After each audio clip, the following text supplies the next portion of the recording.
Samantala, higit 200 alagang aso at pusa naman po sa bayan ng Basista ang nabakunahan kontra rabies sa isinagawang libreng anti-rabies vaccination mula Enero 6 hanggang 9 ng kasalukuyang taon.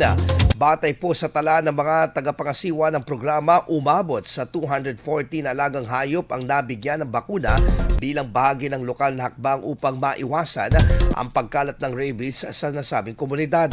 Inanunsyo rin ng may nakatakdang susunod na libreng anti-rabies vaccination mula Enero 16 alas 8 ng umaga hanggang alas 11 ng umaga na gaganapin sa barangay poblasyon. Ayon sa paalala, tanging mga alagang hayop na 3 buwan gulang pataas na sa mabuting kalagayan at maayos at na nakatali o nasa carrier ang tatanggapin para sa pagbabakuna.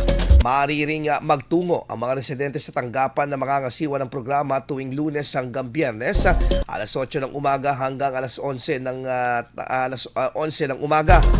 Para sa karagdagang impormasyon ukol sa schedule ng pagbabakuna sa nasabing mga barangay. IFM News. IFM News. IFM.